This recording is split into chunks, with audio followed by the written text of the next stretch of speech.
Media sosial beberapa hari terakhir dihebohkan oleh seorang kakek berusia 80 tahun sedang ujian proposal di kampus Stah Negeri Empu Kuturan Singaraja. Semangatnya untuk ikut ujian ini pun direkam oleh akun TikTok Inyoman Bude Asmara Putra yang di-repost berbagai media sosial.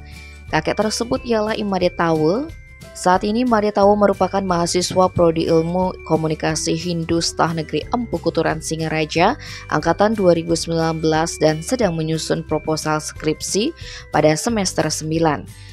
Pada Jumat 22 September sekira pukul 10 WITA, lansia pensiunan pegawai Telkom Denpasar ini mengikuti ujian proposal di Lab Prodi Ilkom Stah Negeri Empu Kuturan.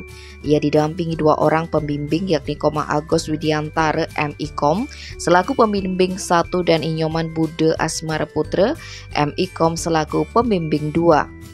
Sedangkan pengujinya adalah Nyoman Widnyani MPD.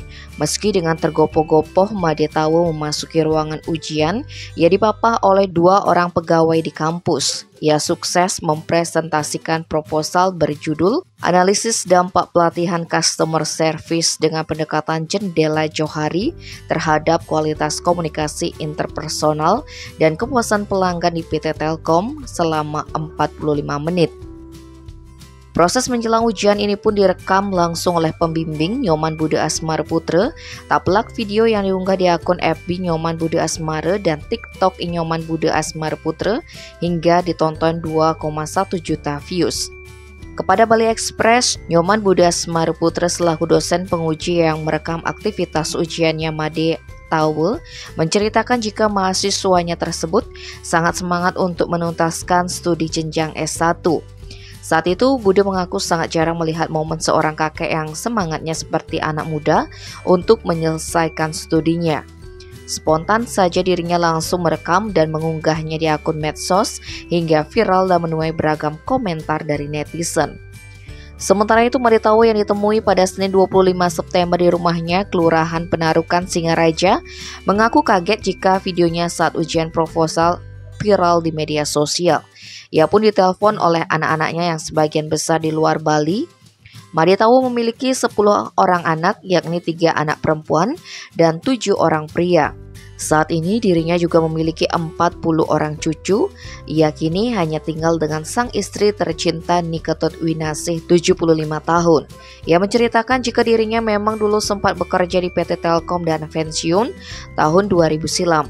Meski sudah purna tugas, namun dirinya sempat mengelola koperasi di kawasan Penarukan. Kemudian tahun 2019, Imade Tawe memilih lanjut kuliah di Prodi Ilmu Komunikasi Hindu Stah Negeri Empu Kuturan Singaraja. Namun tahun 2023, Imade Tawe mengalami stroke ringan hingga membuatnya menepi sejenak untuk menyelesaikan tugas akhirnya. Bahkan nanti ketika dirinya tamat kuliah strata 1, Imade Tawe berharap bisa lanjut kuliah S2 Teologi Hindu. Ia mengaku sangat berminat untuk mendalami ajaran agama Hindu. Meski usia sudah usur, namun Imade Tawe mengajak anak muda yang sedang menempuh studi untuk tetap semangat menuntaskan studi yang sedang dijalani. Sementara itu, Kaprodi Ilmu Komunikasi Komang Agus Widiantara mengajak seluruh mahasiswa untuk meniru semangatnya Imade Tawe. Menurutnya, Imade Tawe menjadi mahasiswa yang sangat aktif meskipun di tengah kondisi sakit. Tim Bali Express melaporkan.